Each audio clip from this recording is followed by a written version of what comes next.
อุ๋งอิงสร้างตำนานอีกแล้วสร้างตำนานอย่างนั้นก่อนอื่นขอกล่าวคำว่าสวัสดีครับผมสวัสดีพี่น้องครับป่องปายมิตรหมอแค้นแฟนหมอลำยินดีต้อนรับเข้าสู่ช่องไทยซีเกตชาแนลสวัสดีไปยังแฟนคลับเอฟซีสาวหน่อยเพชรบันแพงแฟนคลับเอฟซีลาดหน่อยอุ๋งอิงสู้ขู่สู้คนเด้อครับเด้ออุ๋งอิงสร้างตำนานอีกแล้วครับตำนานยังพี่น้องปังปายมิดหมอแค้นแฟนหมอลำผู้ใดได้เบิ่งคลิปผู้ใดได้ไปเบิ่งหน้าเวทีมือขึ้นครับสาวน้อยเพชรบ้านแพงปะทะชาสาวน้อยลำเพลินโชว์นี่คือการสร้างตำนานสร้างประวัติศาสตร์แห่งวงการหมอลำเป็นศิลปินหนึ่งเดียวที่เฮ็ดแบบนี้ครับที่สามารถเฮ็ดให้มิดหมอแค้นแฟนหมอลำนี่มาตุ่มมาห้อมกันได้ขนาดนี้และเป็นศิลปินคนเดียวที่บอสโจสอนุชยอมทุ่มทุนให้ยอมเฮ็ดให้ทั้งมาไล่มือขึ้นนี่ได้รับการตอบรับอย่างอุ่นหนาฝาข้างจากมิดหมอแค้นแฟนหมอลำถึงแม้ว่าสนามจะเละฝนตกลงมาแต่พี่น้องที่มาให้กำลังใจสาวน้อยเพชรบานแพงมือขึ้นนี่ล้นหลามหลานน้อยอุ้งอิงมาสั่งตำนานก่อนกับส่งแฟนครับเอฟซีส่งพ่อแม่โดยเฉพาะกับแม่แก้มหลาน้อยอุ้งอิงแม่น้อยหอกับเขาให้เต็มรถอันตันเฮาเห็นภาพนี่ครับเป็นจังไดภาพเอาคืนให้เบิ่งนั่นคือภาพที่หลาน้อยอุ้งอิงไปเอาบักมี่ด้วยความยังครับด้วยความทะเลนคือเป็นเด็กน้อยที่มีความเฉลียวฉลาดยกกระพอการใส่เบิงทายกบ่ไหวแลนไปเอารถเข็นมาอยู่ผู้ใดได้เบิงทั้งช่องเสียนนท์ครับเสี่ยวบอสโจกับเป็นตาอยากหัวครับสิว่าแกล้งแม่แก้มกับแมนมันเต็มไปด้วยครับน้ำใจและก็ความเป็นคนขี้เล่นทั้งแม่ทั้งลูกของหลานน้อยอุ้งอิงแม่น้อยนี่ธรรมดาโลกบ่จำครับกับเขาห่อถุงบักคุณละคือกับเขาเอาป่ามาปล่อยนะครับถุง4-5 โลบ่ธรรมดาครับธรรมดานี่โลกสิบ่จำธรรมดานี่คนสิบ่เว้าฮอดจอดถึงนี่คือความเป็นอุ๋งอิงครับที่เฮาได้เห็นนี่คือ DNA แม่หน่อยเต็มที่ทั้งแม่ทั้งลูกเข้ากันปันยังนี่คือการสร้างตำนานสร้างประวัติศาสตร์หน้าใหม่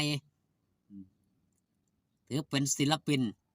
ที่หาตัวจับได้ยากณปัจจุบันนี่ในวงการหมอลำนี่มีหนึ่งเดียวแห่งวงการหมอลำที่เฮ็ดแบบนี้ได้สามารถถีบโตเจ้าของขึ้นมาในระยะบ่ทันหอดถึง3 ปี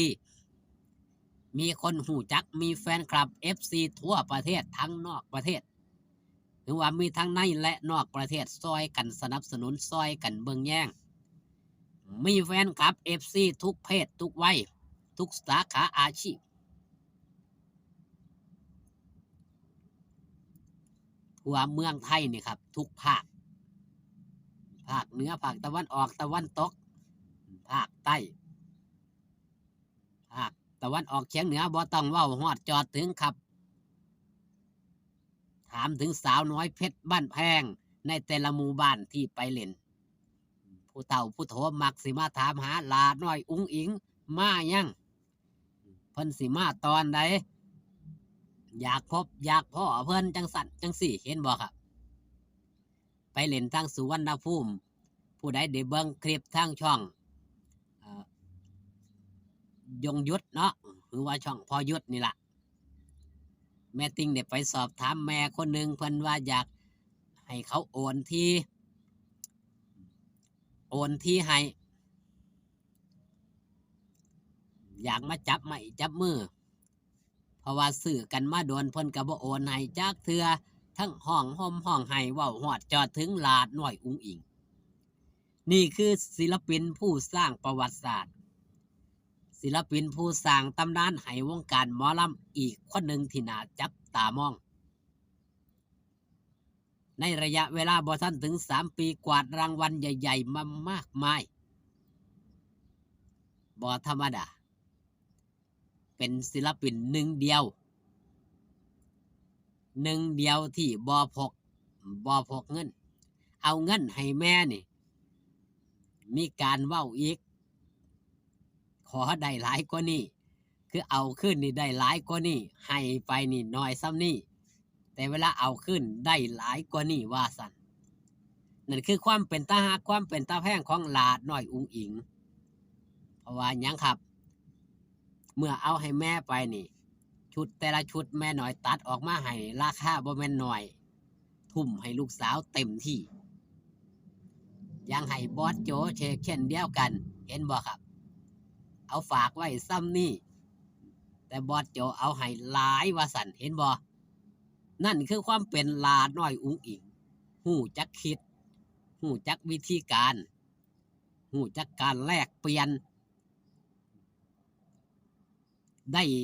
ด้ประโยชน์ทั้งการเอาให้ได้ประโยชน์ทั้งการได้รับนั่นคือผู้ที่มาสร้างตำนานหรือว่าสร้างประวัติศาสตร์ให้เกิดขึ้นในวงการหมอลำเป็นที่โจษจันเป็นที่เว้าฮอดจอดถึงของแฟนคลับ FC ผู้ใดมาเห็นก็ติดใจผู้ใดมาเห็นก็ย่อยกย่อย่องบ้านหลังใหญ่หลังงามเฮ็ดจังได๋สิมีบุญวาสนาได้เฮ็ดคือจังซี่ศิลปินหลายคนมาฮอดจอดถึงบ้านลาน้อยอุ๋งอิงนี่เห็นเลยครับเห็นภาพว่ากว่าลาน้อยอุ๋งอิงสิมาฮอดณปัจจุบันนี่ต้องผ่านอีหยังมาแน่ในระยะเวลาสั้นๆแต่เรื่องราวที่น่าจดจำของลาน้อยอุ๋งอิงมีมากมายเอาคลิปนี้ฝากตอนเอาไว้แต่เพียงสำนี้ครับขอบคุณที่มาเบิ่งมาแย่งนะครับเด้อพอกันคลิปหน้าสบายดีครับผม